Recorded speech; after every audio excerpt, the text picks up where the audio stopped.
We open with a young woman sprinting through a thick forest on a secluded island, breathing heavily as armed men chase after her. She hides among the trees, clutching a small knife, but her trembling hands give her away. Within moments, soldiers surround her and knock her unconscious. This terrified woman is Jenna, the only survivor from the island and the prime suspect in a string of brutal murders that occurred there. When she's taken to the mainland, reporters swarm her with questions, shouting accusations that she's a killer. Jenna, disoriented and pale, cannot answer. Inside the police department, Detective Armory begins questioning her, asking for her name. But Jenna hesitates, unable to recall even that. Her mind seems fractured. She remembers nothing about the island or the young people who died there. When Armory raises his voice, she panics, trembling at his intensity. At that moment, Dr. Florence, a court-assigned psychologist, interrupts the interrogation. Armory is irritated. This is his investigation,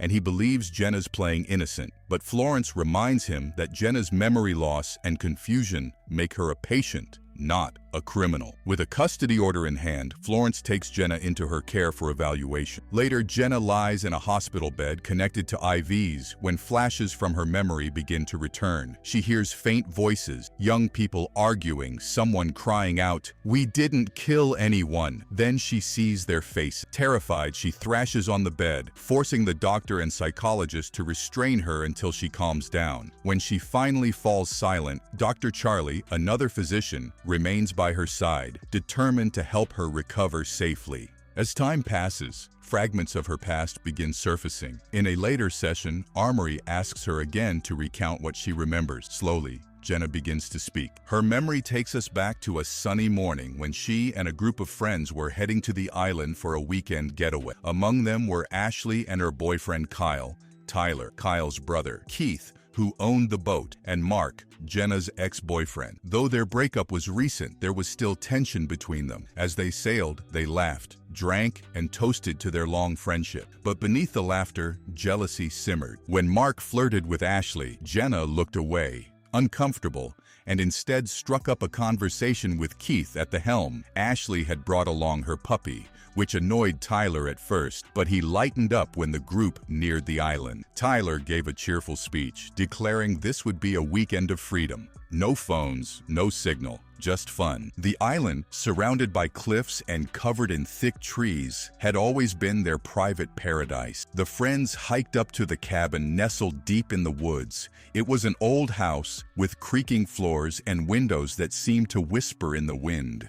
Jenna mentioned that inviting Mark had been a bad idea, but Ashley smiled and said Mark still cared for her. Maybe the trip would bring them back together. As they approached the front steps, Jenna noticed one of the curtains move inside the house, as if someone had brushed past it. She froze. The others teased her, saying it was probably the wind. Then they saw a small spinning toy lying on the porch, one that no one recognized. Tyler, thinking it was a prank, picked it up, but when he examined it closely, the toy had the word represalia carved into it. The story cuts back to the present, where Jenna, sitting in the interrogation room, looks pale as the same toy is placed before her. She takes a deep breath, her voice shaking as she remembers her friends, all of them gone. Detective Armory presses her, asking who killed them, but Jenna insists they weren't alone on the island. Her memory continues. The group had discovered an unexpected stowaway on the boat, a quiet girl named Megan, who had secretly boarded before they left. No one wanted to turn back, so they let her stay. Tyler, ever flirtatious, tried to charm her, while the girls quickly made her feel welcome. That night, they gathered in the cabin for drinks. Laughter filled the air. Though tension lingered, Jenna slipped out to the docks for some air, and Mark followed her, hoping for a moment alone. He told her he missed her, that maybe this trip could fix things. She said after this weekend, she was leaving for New York to chase her dream of becoming a dancer. Back in the present, Armory doubts her innocence. How could she have survived such violence without knowing anything? Dr. Charlie ends the session, giving Jenna a pill to help her rest. But as the lights dim, we return again to the island. That first night, Ashley and Kyle relax in the hot tub, while Tyler flirts with Megan in the living room. Later, he lets Ashley's puppy outside. As the animal sniffs in the dark forest, a shadowy figure reaches down and picks it up. At the docks, Jenna dances alone, unaware that something terrible has already begun. The next morning, the friends wake up to a strange stillness over the island. The sun rises, yet something feels off. When Ashley goes to look for her puppy, she disappears into the woods, calling its name. Moments later, her scream echoes through the trees. Mark, Jenna, and the others rush toward the sound, only to find Ashley trembling near a horrifying sight. Keith, hanging upside down, blood dripping from his body. The word maligno scrawled across his shirt. The group freezes in terror. Mark insists they call for help using the radio on the boat, but when they reach the dock, the boat is gone, vanished. Panic spreads quickly. Someone or something doesn't want them leaving the island. As night falls, strange noises surround the cabin. Footsteps, whispers, that same spinning toy clicking faintly on the porch. In the present day, Detective Armory listens carefully as Jenna describes the chaos, but he challenges her again, saying the evidence doesn't add up. Keith's death had been confirmed, yet she claimed he was the killer. Jenna grows anxious, repeating that she isn't lying. Flashing back once more, the friends are inside the house, shaken but trying to think rationally. They move Ashley's body to a shed, storing her in the freezer to protect it until help arrives. Kyle finds an old walkie-talkie and gives it to Tyler. As they return to the house, they spot the toy again, this time on the stairs, and written across the door in red, "Innocent." Suddenly, Kyle steps into the yard and a bear trap snaps around his leg. His screams pierce the air. The group drags him inside, tending to his wound as fear consumes them. They barricade the windows, taking turns staying awake through the night. Meanwhile, back in the hospital, Dr. Charlie gives Jenna another dose of medication before leaving her to rest. But Jenna quietly spits the pill into a napkin and hides it inside a Bible. Later that night, she wakes to see a shadow sitting on her bed, a wounded woman whispering her name. Jenna screams, and Armory rushes in, holding her as she cries, repeating, "I just want to help Regina." Her words send chills through the room. Returning to the flashback, the second night on the island, the group is exhausted, sleep-deprived, and paranoid. Tyler insists on guarding the cabin, while Jenna nervously watches the tree line. At one point, she sees a figure wearing a gray hood staring at them through the bushes. She gasps, and when they run outside to check, the figure vanishes.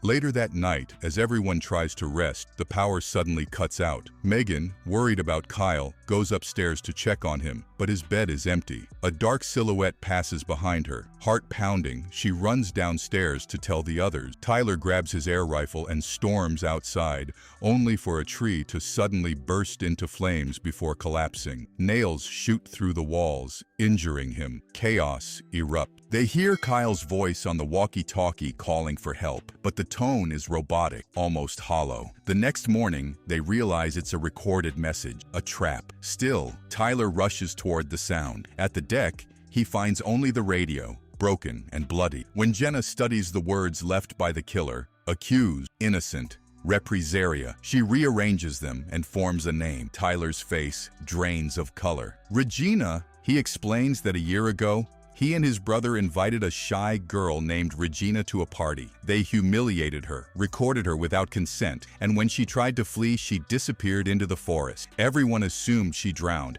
but no one ever found her. The present fades as Jenna's trembling voice explains that now they realize someone wants revenge. When they go to Keith's cabin, they find a mound of sand and a shovel buried deep in the ground, a grave. Under pressure, Tyler finally confesses, Regina never left the island. She died there after a drunken accident, and they buried her. Detective Armory listens silently, starting to believe Jenna's innocent, but something still doesn't feel right. Back in the flashback, chaos reaches its peak. Megan radios the group, screaming that Keith is alive and inside the house. Tyler storms back, grabs a knife, and searches the room. When he opens a cupboard, a snake leaps out, biting his chest. He collapses, paralyzed, dying within moments. The others scream, running upstairs, where they find a body wrapped in a sheet, bones and flesh barely recognizable. Through the walkie-talkie, a distorted male voice speaks. Regina only wanted to be like the other, but now they will pay. Suddenly, Keith lunges from the shadows, attacking Jenna. He accuses everyone of covering up Regina's death. A violent struggle follows. Jenna bites his hand and escapes, while Mark tackles him. Both men fall from the balcony, Mark snapping his neck on impact. Keith survives long enough to chase Jenna through the forest, but before he can kill her, Megan appears behind him, striking him with a shovel. She frees Jenna, and the two rush toward the dock, finding the missing boat miraculously returned. As they start the engine, Megan mutters, "Families will grieve, just like mine did." Jenna looks at her, confused and afraid. Back in the present, Jenna, now calm and composed, tells Armory that Megan was the real killer. She says Megan attacked her on the boat, and she had no choice but to defend herself. Armory accepts this explanation, preparing to release her. But when Dr. Charlie confronts Jenna later, pointing out inconsistencies in her story, she suddenly collapses after drinking coffee, drugged. Moments later, Jenna's parents arrive, furious that their daughter's photo is pinned on the wall among the deceased. Armory realizes the horrifying truth. The woman he's been protecting isn't Jenna at all. She's Megan, Regina's sister, the one seeking revenge. As alarms sound, he rushes to her room. But she's already gone, disguised in the doctor's clothes, vanishing into the night. The real killer has escaped. End the movie? If you enjoyed this video, be sure to check out our other recaps and subscribe for more content. And leave comment below. Thanks for watching, and we'll see you in the next video.